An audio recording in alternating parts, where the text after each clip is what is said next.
Motorcycles, for those who don't know, are produced and sold by for-profit businesses, which means they're going to employ plenty of their own misleading marketing claims, not dissimilar from other massive global brands. So let's talk about 7 misleading motorcycle marketing claims. We got to talk about beginner bikes first. Yeah, all you beginners out there shopping around for your first starter squid missile, gather up, listen around, Papa Yam's going to proselytize. The 500cc class beginner bikes are basically a cash grab.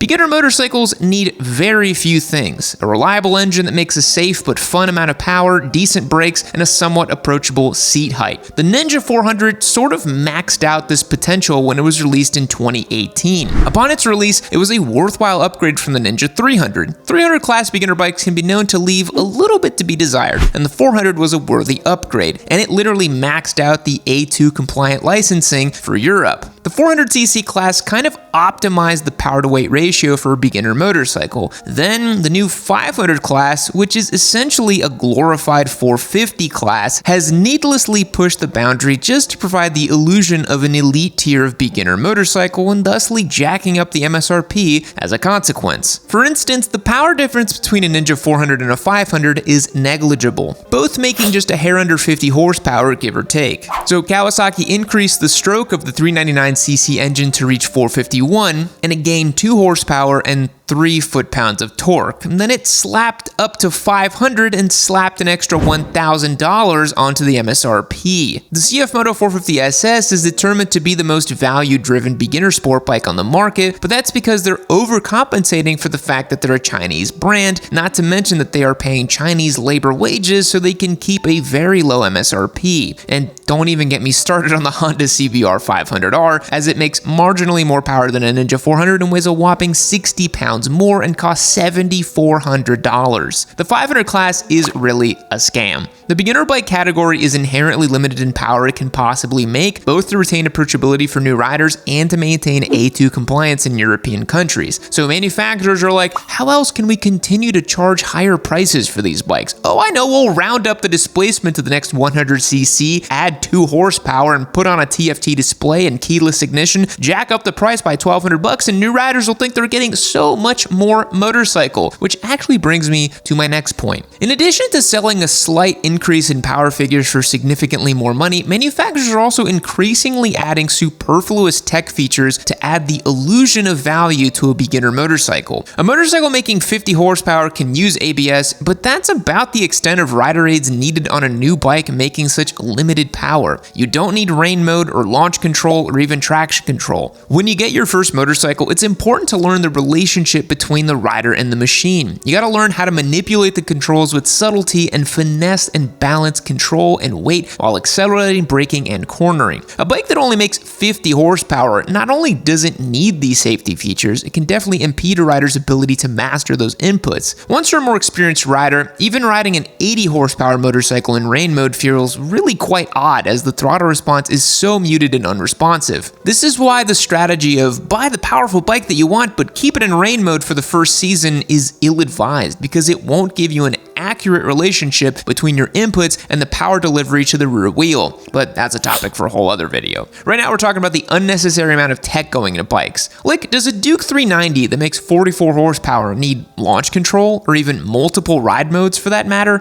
Probably not. They're all just farkles in my opinion. Do I care that the CF Moto 450 SS has smartphone connectivity or lights that move around? Not in the slightest. The market needs affordable entry-level bikes to get people into riding, but now it seems like the go-to strategy for a lot of manufacturers is just to jam as many features into their bikes as possible to charge a higher price point. I mean, some of these beginner bikes are getting close to $8,000 or even $9,000 out the door. That's insane. I think it's why the Triumph Speed 400 is really such a hit in my opinion. It's low priced and has everything you need and nothing you don't. Because in reality, those are all completely unnecessary on a motorcycle whose main purpose is to get a new person riding on 2 wheels. What's the point in paying a couple extra $1,000 more for the current model year to get tech you don't need on a bike you're only going to keep for a year or 2? We're starting to see diminishing returns in the beginner bike market, and truthfully, a Ninja 400 really is the peak. And while we're on the topic of superfluous additions to street-going motorcycles, motorcycles, let's cool it with the Winglets, okay? Winglets serve absolutely zero purpose for a street bike, let alone a small displacement street bike. The 450 SS, Winglets. The CBR 500R, Winglets. Why all the damn Winglets? I see people buying bikes without Winglets and installing it themselves. Installing Winglets on your R7 is like putting a massive spoiler on your Honda Civic. It does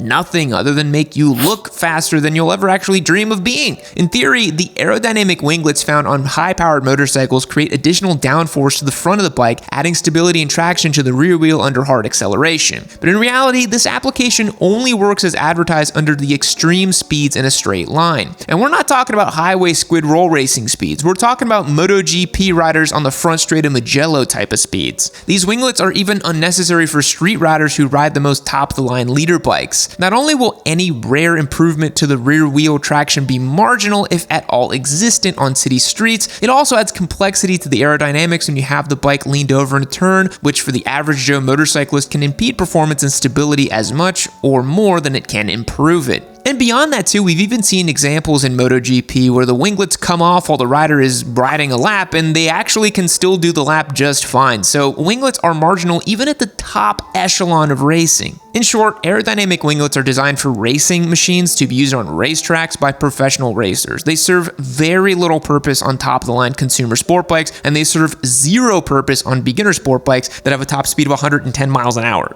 Sure, you may think they look cool, and it's your bike. Do whatever you want to it. But don't believe that purchasing a sport bike with Winglets is going to make you any faster or add any real-world value to your bike. Another overly touted characteristics of motorcycles in this marketing claim is their fuel efficiency and their range. At the end of the day, unless you're running a highly modified performance motorcycle tuned on E85, you're probably going to get pretty darn good gas mileage on just about any motorcycle. A Honda Fireblade makes 215 horsepower and gets 46 miles to the gallon. A DRZ 400 gets around 50 miles to the gallon. A supercharged Kawasaki H2 can get 45 miles per gallon during normal freeway riding. Do you see what I'm saying here? Of course, like any vehicle, how you ride it is going to impact your mileage, but in a real-world scenario, there isn't any real reason for manufacturers to constantly be talking about their fuel efficiency. Motorcycles are going to be inherently more efficient than the vast majority of vehicles on the road, but that also isn't the reason why people are riding bikes. We ride them because they're fun and exhilarating. We're not trying to save precious pennies on fuel costs. In the same realm, manufacturers and reviewers alike are constantly talking about fuel range as if it's this paramount aspect of a motorcycle's experience. Practically every bike gets between 150 and 200 miles of range on a tank. It only starts to get annoying if your bike can only do about 100 miles to the tank. Then you're actually going to the gas station quite a bit. I've ridden motorcycles all over the country, and I've rarely been in a situation where I can't find a gas station within 150 miles. I don't understand why reviewers are always acting like we live in this barren Mad Max dystopia where gas isn't readily available on every street corner in every town in America. And if you're doing a big long-haul tour, you should probably be stopping relatively routinely just to drink some water and stretch your legs anyways. Why not top off your gas tank while you're at it?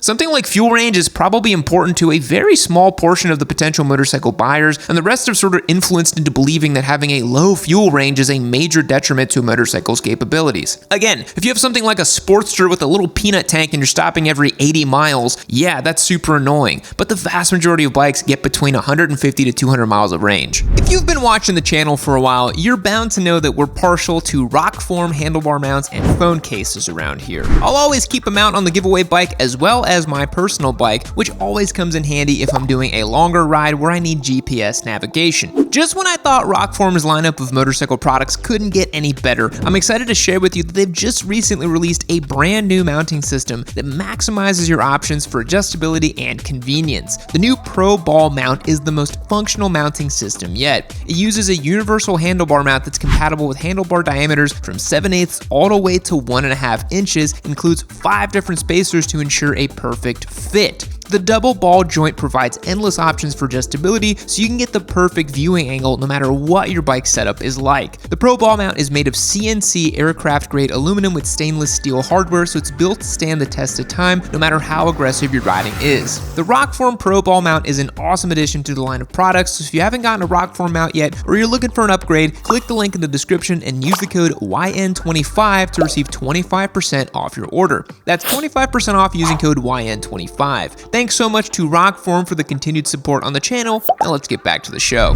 That's actually a good segue into the next qualm I have with the motorcycle marketing. I will summarize it as the adventurification of motorcycling. Adventure bikes are all the rage, right? Big adventure bikes, small adventure bikes, everybody wants an ADV. The manufacturers and reviewers are so proud to highlight all of the things a specific adventure motorcycle can do that others cannot. The promotional materials will show a professional rider crawling on some single track, crossing over a river, and jumping some logs. And meanwhile, the average ADV bike rider lives in a suburban wasteland where you can't even find a gravel road within 200 miles. Heck, maybe they do need that long fuel range, I guess. My point being, ADV bikes are marketed the same way that Jeeps and SUVs or pickup trucks are. Hey, look at this dude who's using his Jeep to cross the Mojave Desert or using his F-150 to haul lumber and tools to the job site. When in reality, people use those vehicles to take their kids to soccer practice. Similarly, a vast majority of ADV bikes end up living their lives as sporteurs with a rugged trail aesthetic. You can watch those videos of Chris Birch doing insane hard enduro on an 890 Adventure or the flashy Husqvarna Norden 901 promotional videos and think, oh man, if I get an ADV, I'm gonna do all the adventure and off-road things. When in reality, a majority of riders just won't. Even if you do big, long adventure rides, a lot of it's gonna be on road that any sport touring bike can probably handle with ease. I made this joke before, but adventure bikes are like dad Legos. There's something that you can use to build up with all the best off-road farkles, imagining all the adventures they're gonna go on and rediscover their use, but that really isn't the life that most ADV bikes end up living. ADV bikes can be cool and they can be fun, but for most riders, they're not gonna turn your motorcycling experience completely on its head in the way that they allude to in the marketing and promotional materials. Automatic bikes and ADV bikes seem to go hand in hand as Honda and BMW keep heavily investing in automatic technology for their flagship ADV machines like the Africa Twin and the 1300 GS. This isn't misleading in and of itself. I suppose the motorcycles themselves function as advertised, but I think what's misleading is the way that these manufacturers sort of inflate the consumer interest in these technologies. Maybe the assumption is older riders are the ones buying flagship ADVs and older riders have grown tired of shifting after all these years of riding? Or are older riders quick to prioritize convenience over pleasure? Because here's the thing, operating a manual transmission is fun. It's a pivotal element in riding a motorcycle, in my opinion. Being able to select the gear you're in or take advantage of the power delivery and enjoy the feeling of revving out the engine to redline, popping the clutch and doing a wheelie, that's all instrumental to riding a motorcycle, in my opinion. And up until very recently, Honda was the only one that had any interest in selling an automatic bike. But they also take the Applebee's approach to their motorcycle offerings, trying to get something on the menu to cater to every single person. But the last time I checked, if you can get fajitas and pizza in the same restaurant, neither one's gonna be particularly stellar, right? I understand there may be a niche market for someone who needs an automatic motorcycle due to age, injury, or what have you, but this new push from brands like Honda, BMW, Yamaha, KTM, and even MV Agusta to develop automatic transmission or some variation of them is kind of odd to me. I don't think there's this giant groundswell of people begging for automatic motorcycles. And I'm not sure if the thinking is that they'll attract new riders who may have previously been intimidated by a manual transmission, or if they're trying to follow suit with the car industry where a true manual transmission has become a rare novelty, or if they think that if they just build these bikes and push the marketing and create a kind of fictitious demand for automatic bikes, it will somehow manifest itself into reality. But for now, I'm not really buying it. And lastly, motorcycles keep getting more horsepower with no real-world translation to faster speeds or improved rideability. It's just a symptom that this manufacturer need to continue to innovate something well past its prime. You can't even ride a 199 horsepower motorcycle without a full suite of technology. Why is it there a need to increase it to 205 for the next model a year? There is this consumerist need to constantly want something more or bigger or better, and manufacturers have no qualms with feeding into that by continuing to max out the power of their machines with, like I said, zero real-world advantage. Have you seen a BMW 1300 GS? Look how huge it is. A Super Duke 1390. What are we doing? It's like instead of adding 5 horsepower to every 200 horsepower bike, why don't you make the seat more comfortable? Invest in that. Everybody talks about the old school Fireblade, about how it's this gentleman's sport bike, but now we have these insane hopped up stupid leader bikes that no one can even ride anymore, and then manufacturers are like, oh man, nobody's buying these bikes anymore. I wonder why. Who is truly going to notice the difference in these marginal power increases? Innovation's great, we want things to be better, but power gains are a pissing contest that seem to exist solely to cater to spec sheet warriors who have nothing better to do than to compare and contrast the most scrupulous minutiae of a motorcycle they'll likely never own. And also, when it comes to riding motorcycles, it's usually about the rider, not about the bike. If you're a good rider, you can chase down a S1000RR with a Ninja 400 on the canyons. It's not hard. I think more people just need to ride a bike and make their purchasing decision based on how a bike feels to ride and less about how it looks good on paper. I guess that sentiment applies to practically every section of this video. You don't always need to have the newest or most feature-packed bike in order to experience the joy of riding. You don't always need to wait a few months for the newest model to just be released or outfit your bike in every possible aftermarket option. Just get out there and ride. Despite what the manufacturers, reviewers, and paid influence content creators might say, you'd be surprised at what you can make do with and have still a hell of a time on two wheels. As always, thanks for watching. Be sure to subscribe if you're new around these parts. If you're a longtime viewer, thank you for the support, and I'll see you all later. Fact: bottlenose dolphins are the only other species known to have names for themselves. Goodbye.